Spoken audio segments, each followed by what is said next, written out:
আসসালামু আলাইকুম। LED TV servicing পয়েন্টের পক্ষ থেকে আপনাদের সকলকে জানাই শুভেচ্ছা এবং অভিনন্দন। আজকে আরেকটি টিভির সমস্যা আপনাদের সামনে সমাধান দেওয়ার চেষ্টা করব। আপনারা দেখতে পাচ্ছেন ওয়ালটন একটা টিভি আসছে। এই টিভি প্রথমে হাতে নেওয়ার পরে অনেক ওজন মনে হয়েছিল। ওয়ালটন টিভি অনেক টিভি দেখছি কিন্তু এতটা ওজন লাগে নাই। পরে দেখি যে এইটার মধ্যে মানে কাস্টমারে উপরে ডাবল গ্লাস অর্থাৎ এমনি যে বাহিরে যে গ্লাস কিনতে পাওয়া যায় এগুলা গ্লাস কিনা তারপর উপরে গাম দিয়ে লাগাই দিছি। মানে ব্যাপারটা আসলে অন্যরকম, যে প্রোটেকশনের কতটুকু ব্যবস্থা করছে কাস্টমারের, দারুণ একটা ব্যাপার। মানে বলতেই হবে যে জানা চাহে কি গ্রাহককে পাস বহুত হি জ্ঞান হে। তো যাই হোক, এটার সমস্যাটা যদি আমি আপনাদেরকে দেখানোর চেষ্টা করি। পাওয়ারটা অন করার পরে পাওয়ারটা অন করলাম, এটাতে শুধু ব্ল্যাক স্ক্রিন আসতেছে, অর্থাৎ ব্যাকলাইটটা আমাদের ওকে আছে কিন্তু ডিসপ্লেতে কোনো ছবি টবি নাই। এইটা হচ্ছে এটার সমস্যা। তো আজকের এই সমস্যাটি কিভাবে শর্টকাটে সমাধান করা যায়, এই শর্টকাটে সমাধান করার চেষ্টা করব আজকের এই সমস্যাটি। তো আমরা ব্যাক পার্টটা খুলে নিয়েছি। আপনি দেখতে পারতেছেন এটা নন স্মার্ট একটা টিভি, স্মার্ট না। এটাতে যে প্যানেলটা ব্যবহার করা হয়েছে এটার প্যানেলটা হচ্ছে LSC320AN10। এটা হচ্ছে এটার মডেল নাম্বার। তো সাধারণত এটার যে সমস্যাটা হয়ে থাকে, এটা সিকেবি লাইন শর্ট হয়ে থাকে। তো সিকেবি লাইনের কাটিং যে মেথডগুলা, এই মেথডগুলা প্রায় আরও আমার পিছনে আরও 4টা মেথড দেওয়া আছে। তো এখন বর্তমানে আরেকটা সমস্যা যেটা খুব গুরুতর হয়ে দাঁড়িয়েছে সেটা হচ্ছে দুনো সাইডে যদি সিকেবি লাইন শর্ট থাকে তাহলে সেই ক্ষেত্রে এটা কিভাবে সমস্যাটা সমাধান করা যায়। তো এই বিষয়ে খুব দ্রুতই আমার চ্যানেলে আরেকটা ভিডিও আমি আপলোড দেওয়ার চেষ্টা করব। আপনারা আমার চ্যানেলটি সাবস্ক্রাইব করে সাথেই থাকবেন। মানে এইটার পরবর্তীতে যে ভিডিওটা আসবে ওইটাই আমি ওই দুই সাইডে শর্ট থাকলে যেটা হয় ওই ভিডিওটা আপলোড দেওয়ার চেষ্টা করব।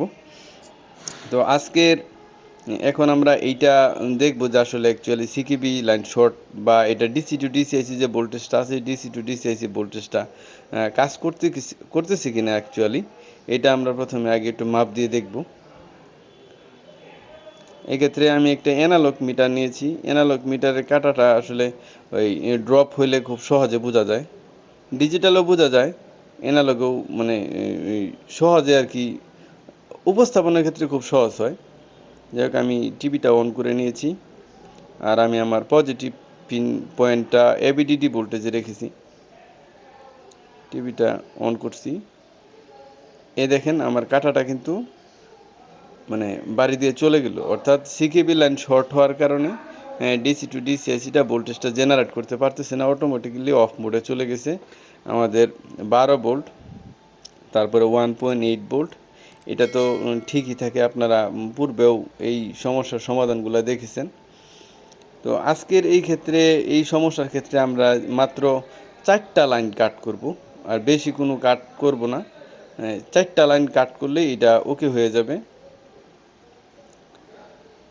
তো আমরা আজকে যে লাইনটা কাট করব এটা হচ্ছে বাম পাশে অনলি 4 ট্র্যাক কাটিংয়ের মাধ্যমে আমরা আজকের এই কাজটা ওকে করার চেষ্টা করব।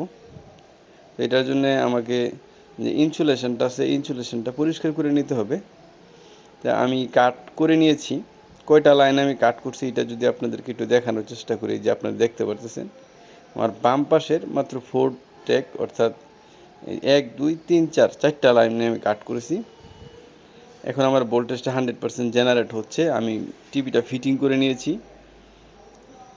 আজকের এই ভিডিওটাতে একেবারেই শর্টকাট একটা মেথড উপস্থাপন করা হয়েছে, মানে অল্প সময়ের ভিতরে, মানে ভিডিওটা লং করা হয়নি। পরবর্তীতে যে ভিডিওটা আসবে এই ভিডিওটা মানে লং হবে, যেহেতু দুই সাইডে কাট করার একটা সমাধান দেওয়া হবে। এটাতে পরবর্তীতে মানে ভিডিওটা একটু লংলি আসবে। আমি অনেকগুলা ভিডিওই টেস্ট করছি কিন্তু এই অনেকেই সমাধানটা মানে সহজভাবে মানে দিতে চাইতেছে না। যাই হোক, পরবর্তীতে আমি ভিডিওটা সহজভাবে আপনাদের সামনে আপলোড দেওয়ার চেষ্টা করব।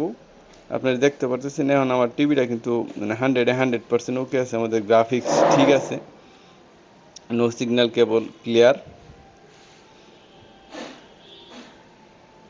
তো আজকের এই ভিডিওতে এ পর্যন্তই। আপনারা সকলে ভালো থাকবেন, আমার চ্যানেলটি সাবস্ক্রাইব করে পাশেই থাকবেন। সকলকে ধন্যবাদ। খোদা হাফেজ। পরবর্তী ভিডিও পেতে সাথেই থাকুন।